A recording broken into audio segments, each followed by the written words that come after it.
인생 이야기는 만남의 이야기라고 할 수 있습니다. 성장으로 이어지는 만남도 있고 아쉽게도 퇴보로 이어지는 만남도 있습니다. 다윗의 삶에도 수많은 만남들이 있었습니다. 사무엘과의 만남, 사울과의 만남, 골리앗과의 만남, 요나단과의 만남, 아히멜렉, 미갈, 나발과 아비가일, 요압과 나단, 우리아와 바세바, 무비보셋, 압살롬, 시바, 시므이, 바르실레, 후세, 아히도벨, 아비삭, 솔로몬, 이런 사람들과의 만남이 다윗의 인생에서 큰 만남이었습니다. 다윗이 만난 많은 사람들 중에 특별히 골리앗과 밧세바는 모든 면에서 서로 상반되는 두 존재들이라고 할 수 있습니다. 골리앗은 잔인하고 추했다면 밧세바는 부드럽고 아름다웠습니다. 그런데 이 극단적으로 대조화되는 이 골리앗과 밧세바, 이 두 사람에게는 공통점이 있었습니다. 두 사람이 공통적으로 다윗에게 매우 위험한 영적 시험장이었다는 사실입니다. 우리도 인생에서 골리앗도 만나고 밧세바도 만납니다. 우리를 두렵게 하는 시험인 골리앗도 만나고 우리를 미혹해 하는 밧세바도 만납니다. 오늘 설교를 통해서 골리앗을 만났을 때 다윗의 승리를, 그리고 다음 주에는 밧세바를 만났을 때 다윗의 패배에 대해서 우리의 영적 진리를 깨닫고 결단할 수 있게 되기를 바랍니다. 그리고 그 다음에는 다시 베드로전서 강해로 돌아가도록 하겠습니다. 성경의 많은 이야기들 중에 골리앗과 다윗의 이야기는 가장 잘 알려진 이야기들 중에 하나라고 할 수 있습니다. 그런데 이 이야기는 가장 잘 알려진 이야기이면서 동시에 가장 위대한 이야기라고 할 수 있습니다. 위대한 이야기에는 특징이 있습니다. 그것은 위대한 이야기는 그 본질적인 의미는 달라지지 않지만 아무리 시간이 지나도 거듭해서 읽어도 늘 새로운 관점과 깊은 의미를 항상 드러낸다는 사실입니다. 이제 다윗과 골리앗이라는 이 위대한 이야기 속으로 같이 들어가 보도록 하겠습니다. 4절을 보게 되면 골리앗의 키에 대해서 언급하고 있습니다. 골리앗의 키가 3m도 넘는다라고 이야기하는 사람들도 있지만 그것은 무리한 추론이라고 생각하고, 메카티라는 구약학자는 근거를 가지고 이 골리앗의 키가 약 203cm 정도 되었을 것이다, 이렇게 설득력 있게 추산합니다. 그리고 17장 5절에서 7절을 보게 되면 골리앗의 노투구, 골리앗의 비늘 갑옷, 갑옷의 무게, 놋 각반, 놋 단창, 심지어 골리앗의 창날의 무게까지 매우 상세하게 언급하고 있는 것을 볼 수가 있습니다. 아담과 하와가 입었던 나뭇잎 옷과 가죽옷, 그리고 요셉의 채색옷, 다윗의 에봇, 그리고 우리 주 예수 그리스도의 홍포, 이런 옷들이 성경에서 신학적으로 매우 중요한 의미를 가지고 있는 옷들이라고 할 수 있습니다. 그런데 성경에서 심지어 갑옷의 무게와 창날의 무게까지 이야기하는 것은 특별히 예외적인 경우다라고 할 수 있는 것이죠. 그렇다면 성경 기자는 이 골리앗의 몸무게와 골리앗의 키와 골리앗의 무장에 대해서 이토록 상세하게 이야기함으로써 어떤 신학적 의미를 우리에게 전달하려는 것일까요? 간단히 말하면 힘을 신봉하는 존재, 힘을 신봉하는 존재가 곧 골리앗입니다. 세상 사람들은 뭐라고 해도 결국은 골리앗이 되려고 하는 것입니다. 그런데 세상 사람들은 말할 것도 없고 예수를 믿는다고 자처하는 그리스도인들조차 하나님을 의지하는 다윗이 되기보다는 힘을 의지하는 골리앗이 되려고 골몰하고 있는 것이 엄연한 실태입니다. 골리앗의 전신 갑주가 아니라 하나님의 전신 갑주를 입으시는 모든 권속 되실 수 있게 되기를 간절히 바랍니다. 8절에서 10절은 이스라엘을 모욕하는 골리앗의 조롱의 말이 기록되어 있습니다. 전쟁에서 조롱하는 말은 전의를 상실케 하는 전쟁에 있어서의 매우 중요한 전략 가운데 하나입니다. 우리의 원수 사탄도 이 전략을 구사합니다. 사탄의 참소를 통해서 바로 그리스도인들, 여러분과 저의 전의를 상실케 하려고 하겠다는 것을 경계하실 수 있게 되기를 바랍니다. 이러한 골리앗의 기세에 사울과 이스라엘 군대는 완전히 짓눌렸습니다. 그런데 단 한 사람 다윗만이 눌리지 않고 아무것도 두려워하지 않았습니다. 왜 다윗만이 두려워하지 않을 수 있었는가? 그것은 다윗만이 하나님의 관점을 가지고 있었기 때문입니다. 하나님의 관점에 대해서 사무엘상 16장 7절은 이렇게 말씀하고 있습니다. 여호와께서 사무엘에게 이르시되 그의 용모와 키를 보지 말라. 내가 이미 그를 버렸노라. 내가 보는 것은 사람과 같이 아니하니 사람은 외모를 보거니와 나 여호와는 중심을 보느니라. 아멘. 믿으십니까? 다윗만이 골리앗의 용모와 키를 보지 않았고 하나님의 관점에서 볼 수 있었기 때문에 다윗만이 두려워하지 않을 수 있었던 것입니다. 다윗은 하찮은 일을 하던 사람이었습니다. 사무엘이 왔을 때 다윗은 그 자리에 호출되지도 않았을 만큼 다윗은 가정에서도 하찮은 일을 했고 전쟁에서도 하찮은 일을 했습니다. 하찮은 일을 하고 있던 하찮은 자 다윗을 하나님께서 들어서 위대한 일을 하는 위대한 사람으로 키우셨다는 것을 믿으실 수 있게 될 간절히 바랍니다. 오늘 저는 다윗의 승리, 이 다윗의 승리는 하나님께서 허락하신 승리입니다. 그렇지만 다윗의 승리에는 다섯 가지 중요한 영적 원리가 있습니다. 첫째, 다윗은 거룩한 분노로 싸웠습니다.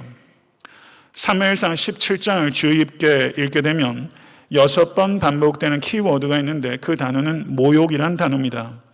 다윗은 이스라엘 군대 하나님을 블레셋 사람이 모욕하는 것에 대해서 거룩한 분노로 타올랐습니다. 다윗의 첫 번째 거룩한 분노가 언급되고 있는 것이 26절입니다. 이 할례받지 않은 블레셋 사람이 누구이기에 살아계시는 하나님의 군대를 모욕한단 말입니까? 이렇게 다윗이 질문했던 것입니다. 유심히 살펴보게 되면 다윗은 골리앗을 한 번도 골리앗이라는 이름으로 부르지 않고 번번이 골리앗을 블레셋 사람이라고 말하고 있습니다. 여기에는 다윗의 분명한 의도가 있는 것이고 다윗은 하나님을 모욕하는 대적을 향해서 격렬한 혐오감을 블레셋 사람이라고 부르는 것을 통해서 나타낸 것이죠. 성도 여러분, 다윗이 던진 이 질문은 가깝게는 자기의 형제들을 향해서 던진 질문이지만 이스라엘 온 군대와 그리고 사울을 향해서 던지는 질문이라고 할 수 있습니다. 그런데 이 질문은 질문에 그치는 것이 아니라 매서운 질책입니다. 그 질책은 이렇게 바꿔 이해할 수 있습니다. 어떻게 당신들은 이와 같이 하나님을 모욕하는 것을 듣고도 못 들은 채 하며 있을 수 있습니까? 다윗의 질문, 곧 다윗의 질책을 현대 기독교는 들어야 합니다. 하나님께서는 사랑의 하나님이시며 동시에 진노하신 하나님이시고 하나님의 진노는 죄에 대한 혐오이고 하나님의 사랑은 죄인에 대한 사랑입니다. 하나님의 진노는 하나님의 거룩이며 하나님의 영광의 가장 중요한 한 부분이라는 것을 깊이 생각하실 수 있는 우리가 되어야 될 것입니다. 성도 여러분, 우리는 복음을 전할 때 죄에 대한 하나님의 진노를 말하지 않으면 죄인에 대한 하나님의 사랑을 말할 수 없습니다. 하나님의 진노를 이해하지 못하면 하나님의 사랑을 결코 이해할 수 없습니다. 죄된 현실에 대하여 그리스도인들이 침묵한다면 죄된 현실은 개선되지 않을 뿐만 아니라 정체되지 않습니다. 더 악화될 것입니다. 분노해야 할 때 그리스도인들이 분노하지 않는 것, 그것은 죄를 용인하는 죄, 죄를 조장하는 죄, 또 다른 죄를 범하는 것이 된다는 것에 대해서 깊이 생각하실 수 있는 여러분과 제가 될 수 있게 되기를 간절히 바랍니다. 둘째, 다윗은 책임감으로 싸웠습니다. 31절, 37절은 다윗과 사울의 대화를 기록하고 있습니다. 그런데 누가 먼저 이야기를 하는가? 사울이 이야기를 하는 것이 아니라 다윗이 이야기를 합니다. 뭐라고 말하냐면 32절에 그로 말미암아 사람이 낙담하지 말 것이라 주의 종이 가서 저 블레셋 사람과 싸우리이다. 이것은 목동인 다윗이 해야 될 얘기가 아니라 사실은 왕인 사울이 해야 될 얘기입니다. 입장이 바뀌었어요. 대화를 시작한 사람도 사울이 아니라 다윗이고 대화를 주도한 사람도 사울이 아니라 다윗입니다. 성경 기자는 이와 같은 문학적 장치를 통해서 분명하게 강조하려고 하고 있는데, 그것은 다윗이 사울보다 이미 우위에 있다, 대화를 시작하고 대화를 주도한 것이 다윗이라는 것을 명확하게 드러나면서 기능적인 왕의 위치에는 사울이 있지만 실질적인 왕은 이미 다윗이다, 이것에 대해서 우리에게 이야기를 하고 있는 것이죠. 아버지의 양떼를 지키려던 책임감으로 불타오르던 이 목동 다윗이 하나님의 양떼인 이스라엘 백성을 지키는 책임감으로 불타오르는 것입니다. 아버지의 양떼를 성실하게 지키지 않는 사람이 하나님의 양떼를 지킬 수 없습니다. 여러분께서 지금 감당하시는 작은 일에 대해서 책임감 있게 하지 못하는 사람이 하나님의 일을 책임감 있게 할 수 없습니다. 성도 여러분, 성경의 하나님은 책임지시는 하나님이십니다. 그 하나님께서 여러분을 책임지고 계시고, 교회의 현실이 아무리 위태롭게 보여도 교회를 하나님께서 책임지고 계십니다. 우리가 교회를 바라볼 때 우리의 관점은 나의 편협한 생각이나 신앙이나 신학이나 경험이 아니라 예수 그리스도께서 자신의 몸인 교회를 바라보는 방식, 고통당하시며 사랑하시는 방식. 교회는 예수께 고통을 드립니다. 그러나 교회를 예수께서 여전히 사랑하십니다. 이것이 여러분과 제가 아직은 여러모로 부족하기 짝이 없는 애타한테 섬기는 교회를 바라보는 방식이 되어야 됩니다. 아파하며 사랑하는 것입니다. 성도 여러분, 아담의 죄는 무엇입니까? 하나님과 같이 되려고 했던 것이고, 그것이 문제의 시작입니다. 그러면 마지막 아담이신 예수께서는 어떻게 하나님과 같이 되려고 하는 그 문제를 해결하는가? 하나님이신 예수께서 인간이 되심으로 그 문제를 해결하셨습니다. 참 기가 막히지 않습니까? 하나님과 같이 되려고 했던 첫 번째 아담, 하나님이심에도 불구하고 인간이 되심으로 그 문제를 해결하신 마지막 아담. 하나님은 책임지시는 하나님이시고, 하나님의 책임이 완성된 것이 우리 주 예수 그리스도의 십자가 사건입니다. 성도 여러분, 책임지시는 하나님으로 말미암아 구원 얻은 성도는 책임적 존재로 살아갑니다. 책임적 존재, 책임이 바로 인간에게 주신 하나님의 면류관입니다. 내가 잘못한 것에 대해서 책임질 줄 알아야 합니다. 회개와 사랑으로 책임지시는 사람, 성도 여러분, 그런 사람이 가정을 지키고 교회를 지키고 나라와 민족을 지키는 것입니다.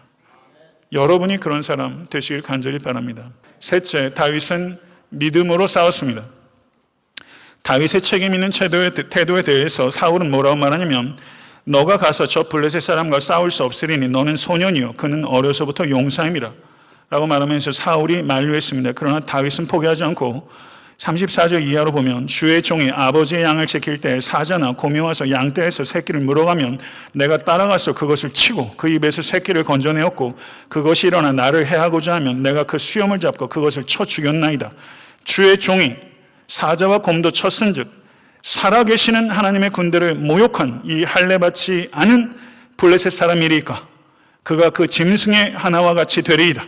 또 다윗이 이르되, 여호와께서 나를 사자의 발톱과 곰의 발톱에서 건져내셨은즉 나를 이 블레셋 사람의 손에서도 건져내시리이다. 아멘. 다윗의 말은 큰형 엘리압이 비난했던 것처럼 교만한 어린 애송이의 말이 아닙니다. 다윗의 이 고백은요, 하나님의 성품과 하나님의 능력에 정확히 일치하는 진리에 기초한 겸손함이며 동시에 담대함입니다. 사랑하는 성도 여러분, 빌립보서 4장 13절은 내게 능력 주신 자 안에서 내가 모든 것을 할 수 있느니라. 참된 겸손은 나는 연약합니다 라고 말하는 것을 넘어서서 하나님 안에서 나는 강력합니다 라고 말하는 것으로 승화될 때 그것이 참된 겸손입니다. 성도 여러분, 하나님께서는 지금도 기적을 행하십니다. 그러나 믿음이 기적에서 산출되는 것이 아니라 믿음에서 기적이 산출되는 것입니다. 이 자리에 계신 모든 권속들께서 산을 옮기는 담대한 믿음, 마운틴 무버가 되셔서 담대한 믿음으로 삶 속에서 기적을 산출하시는 살아계시는 하나님을 신뢰하는 산 그리스도인이 되실 수 있게 되기를 간절히 소망합니다. 넷째는 다윗은 하나님의 방법으로 싸웠습니다. 사울은 자신의 군복을 다윗에게 입히고 노투구를 다윗의 머리에 씌우고 자신의 갑옷을 입히고 자신의 칼을 하소했습니다. 사울이 왕으로서 이 어린 목동에게 할 수 있는 최선의 호의죠. 최선의 방법이죠. 그런데 성도 여러분 기억하십시오. 최선이 항상 옳은 것이 아닙니다. 최선이 항상 옳은 것이 아니에요. 내가 최선을 다했을 때 내 스스로가 감동하고 도취될 수 있어요. 그러나 그것이 항상 옳은 게 아니에요. 사울은 이미 메마른 영성을 가지고 있는 사람이에요. 사울이 다윗에게 뭐라고 말하냐면 여호와 하나님께서 너와 함께 하시기를 원하노라. 이 말 틀린 말입니까? 맞는 말입니까? 맞는 말이죠. 말은 바르게 했는데 사울은 하나님의 방법을 찾아낼 수 있는 영성을 이미 잃었어요. 이거 무서운 것입니다. 사랑하는 성도 여러분, 말라버린 영성을 가지고 있는 사람, 사울과 같은 사람, 그 사람은 입으로는 하나님을 말하지만 실제는 하나님의 방법을 못 찾습니다. 교회가 그럴 수 있습니다. 목사가 그럴 수 있습니다. 내가 그럴 수 있습니다. 이것에 대해서 경계하십시오. 입으로는 하나님을 이야기하면서 하나님께서 기뻐하시는 방법을 못 찾습니다. 최선을 다하는데 못 찾을 수 있습니다. 사랑하는 성도 여러분, 사울의 완전 군장을 받았던 이 다윗이 몇 걸음을 걸었어요. 그런데 익숙치 않아서 곧 벗었다. 성경이 말합니다. 전문가이면서 왕인 사울의 조언을 거절한다는 것, 그것도 20도 안 된 이 소년이 그것을 거절한다는 것, 이거는 여간한 확신과 용기가 없으면 할 수 없는 일입니다. 이런 사람이 필요합니다. 그리고 다윗은 엘라 골짜기로 내려갑니다. 빌린 무기는 항상 재난을 가져옵니다. 다윗에게 필요한 것은 빌린 무기가 아니라 자기에게 알맞는 무기입니다. 교회가 사탄과 싸울 때 교회는 골리앗의 전신갑주로 싸우는 것이 아니라 에베소서 6장에서 얘기하는 하나님의 전신갑주로 싸워야 합니다. 사랑하는 성도 여러분, 다윗이 사울의 군장을 거부했던 것처럼 다윗의 후손이요 다윗의 주인이신 참 인간이시요 참 하나님이신 예수 그리스도께서는 사탄의 유혹을 거부하셨습니다. 에덴의 유혹의 성격이 너희가 하나님과 같아질 수 있느냐 하는 것이었다면 광야의 유혹은 너가 진정코 인간이 될 수 있느냐, 이것이 유혹의 요체입니다. 성도 여러분, 사탄의 세 가지 유혹은 첫 번째는 돌이 빵이 되게 하는 기적, 두 번째는 높은 곳에 뛰어내리도록 하는 신비, 세 번째는 나에게 경배하면 온 열국을 너에게 주겠다는 권력. 사탄은 예수 그리스도를 이 세 가지로 유혹했습니다. 기적을 행하라는 유혹에 예수께서 끝까지 저항하셨습니다. 십자가 위에서 기적이 없었습니다. 그러나 십자가 위에서 기적이 일어났습니다.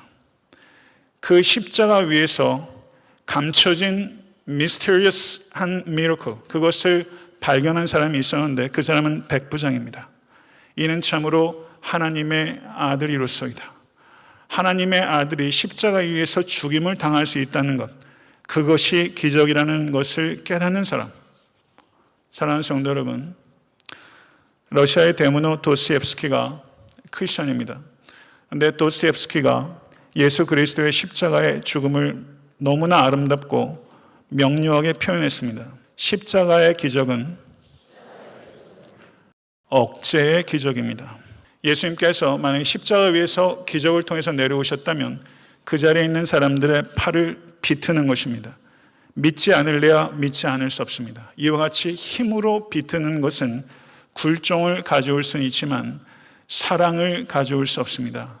예수 그리스도께서는 지금도 여러분의 팔을 비틀지 않습니다. 예수 그리스도께서는 여러분의 자유로운 반응을 기다리고 계시고 여러분으로부터 기대하는 반응은 여러분의 사랑입니다. 예수 그리스도의 십자가의 사랑, 잘 보이지 않지만 그 억제의 기적을 통해서 이 자리에 계신 한 사람 한 사람을 부르고 계시다는 것을 받아들이실 수 있게 되기를 간절히 소망합니다. 그래서 요한복음 12장 31절에 주님은 내가 땅에서 들리면 모든 사람을 내게로 이끌겠노라 하시니, 이렇게 말씀하시면 자기가 어떠한 죽음으로 죽일 것을 보이심이로라 라고 말씀하셨습니다. 예수님을 통해서 극치적으로 드러난 하나님의 방법, 다윗이 엘라 골짜기로 가서 물맷돌 5개를 주웠던 그 방식이 극치적으로 드러나는 것이 예수 그리스도의 십자가의 죽음입니다. 십자가가 예수께서 드신 물맷돌입니다. 성도 여러분, 십자가를 예수께서 지셔도 되고 안 지셔도 되는 것이 아니었던 것처럼 그리스도인들 역시 십자가를 져도 되고 안 져도 되는 것이 아닙니다. 십자가 예수 그리스도를 통해서 구원을 얻은 성도는 십자가를 지도록 부름받은 성도입니다. 이 자리에 계신 사랑하는 모든 권속들에게 권합니다. 입으로 십자가를 증거하십시오. 그리고 삶으로 십자가를 증명하십시오. 그것이 우리가 부르심을 받은 목적입니다. 5째, 다윗은 열정적으로 싸웠습니다. 다윗의 2번째 연설이 45절에서 47절에 기록되어 있습니다. 너는 칼과 창과 단창으로 내게 나아오거니와 나는 만군의 여호와의 이름 곧 내가 모욕하는 이스라엘 군대의 하나님의 이름으로 내게 나아가노라. 오늘 여호와께서 너를 내 손에 넘기시리니 내가 너를 쳐서 내 목을 빼고 블레셋 군대의 시체를 오늘 공중의 새와 땅의 들짐승에게 주어 온 땅으로 이스라엘의 하나님이 계신 줄 알게 하겠고 또 여호와의 구원하심이 칼과 창에 있지 아니함을 이 무리에게 알게 하리라. 전쟁은 여호와께 속한 것인즉 그가 너희를 우리 손에 넘기시리라. 아멘. 1차적으로는 골리앗과 블레셋을 향한 선포지만 궁극적으로는 이스라엘을 향한 촉구입니다. 이중적인 목표를 가지고 있는 거예요. 주변의 나라들을 향해서 이스라엘의 하나님 여호와에 대한 어리석은 도전을 하지 말라는 엄중한 경고인 동시에 하나님의 백성인 이스라엘로 하여금 칼과 창과 단창을 의지하는 어리석음을 결코 범하지 말라는 권고인 것입니다. 다윗의 승리의 목적은요, 블레셋으로부터 이스라엘을 구원해달라, 블레셋을 완전히 패배시켜달라, 그게 다윗의 궁극적인 목표가 아니에요. 다윗의 궁극적인 목표는 이 세상의 눈앞에 오직 여호와 하나님의 영광이 드러나는 것입니다. 여러분과 제가 왜 승리해야 합니까? 내 문제 해결하기 위해서 승리의 목적이 우리의 문제를 해결하는 것입니까?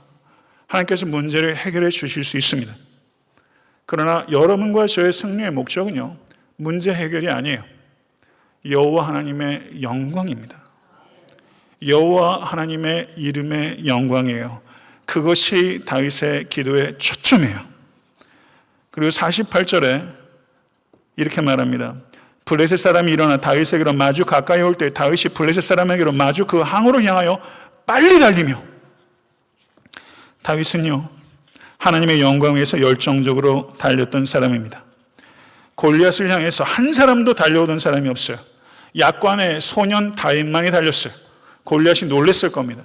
그런데 다윗의 손에서 물맷돌이 반짝하면서 공중을 갈라서 골리앗의 이마에 정통으로 박히고 골리앗은 쓰러졌고 다윗이 선포한 대로 저의 목은 베어졌고 블레셋은 패배했습니다. 그리고 시편 18편 29절에 다윗이 이렇게 말하고 있습니다. 저를 한번 따라하세요. 내가 주를 의뢰하고 적군에 달리며 내 하나님을 의지하고 담을 뛰어넘나이다. 여러분 이렇게 달리십시오. 다윗도 달렸고 바울도 달렸어요. 바울은 빌립보서 3장 12절에서 14절에 내가 이미 얻었다함도 아니요 온전히 이루었다함도 아니라 오직 내가 그리스도 예수께 잡힌 바 된 그것을 잡으려고 달려가노라. 형제들아, 나는 아직 내가 잡은 줄로 여기지 아니하고 오직 한 일, 즉 뒤에 있는 것은 잊어버리고 앞에 있는 것을 잡으려고 표대를 향하여 그리스도 예수 안에서 하나님이 위에서 부르신 부르심의 상을 위하여 달려가노라. 덴마크의 실존주의 철학자 키에르케고르가 이런 말을 했어요. 이 시대는 종교가 부족해서 망하는 것이 아니라 하나님을 향한 열정이 부족해서 망하는 것입니다. 이것이 우리가 들어야 되는 경고입니다. 성도 여러분, 진리는요, 우리의 마음을 메마르게 하거나 차갑게 하지 않습니다. 참된 진리는 우리의 영혼을 뜨겁게 하고 따뜻하게 합니다. 하나님의 영광을 위해서 뜨겁게 그리고 따뜻하게 전진하시는 열정으로 충만한 모든 권속 되실 수 있게 되기를 간절히 바랍니다. 말씀을 맺겠습니다. 아마존 선교신학교 개교 예배 시에 제가 어떤 말씀을 전할까 몇 달 동안 숙고했습니다. 그리고 개교식이 있었던 수요일날 아침 새벽 4시에 일어나서 2시간 동안 그간 숙고하고 기도했던 것을 적었는데요. 아마존 선교신학교의 비전은 한마디로 캐치프레이즈가 뭐냐면요. 저를 한번 따라 하십시오. 청년 다윗을 배출하는 아마존 신학교. 청년 다윗을 배출하는 아마존 신학교. 성도 여러분, 제가 선교지를 1년에 2-3차례 가게 됩니다. 월요일날 갔다 금요일날 오니까 이번 주 주일 설교 부목사님 하셨으면 좋겠다는 생각도 사실 들죠. 그렇게 권하는 분들도 계시고요. 그런데 선교지를 다니면서 본교회 강단을 소홀히 할 수 없기 때문에 가급적이면 제가 주일에 할 수 있는 한 강단을 지켜야겠다 이런 생각이 듭니다. 목회자 선교지 가는 것에 대해서 여러 가지 시각들이 있을 수 있습니다만 제 개인적으로는 참 유익이 큽니다. 뭐냐면요, 선교적 마인드를 제가 갖게 되고 제 자신과 우리 교회의 목회적 방향에 대해서 바라볼 수 있게 되는 것입니다. 청년 다윗을 배출하는 아마존 신학교, 그 학교를 후원하는 교회가 청년 다윗을 배출하는 교회가 되지 못한다면 그 소명 감당할 수 있겠습니까? 저는 애타한테 섬기는 교회가 청년 다윗과 같은 사람을 배출하는 교회가 될 수 있기를 간절히 바랍니다. 제가 신학생들에게 여러분들이 준비해야 될 물맷돌 5개를 제가 말씀드린 바 있습니다. 학생들에게 권면하는 물맷돌 5개는 다른 것이었지만 이 자리에 계신 권속들에게 오늘 저는 5가지 물맷돌, 그것은 거룩한 분노, 책임감, 믿음, 하나님의 방법, 열정입니다. 이 5개의 물맷돌로 무장하십시오. 그리고 골리앗과 같은 사탄의 권세를 넉넉히 제압하셔서 하나님의 나라를 급속도로 확장시키는 이 자리에 계신 모든 성도와 애타한테 섬기는 교회가 될 수 있게 되기를 소원하고 또 소원하는 것입니다. 기도드리겠습니다.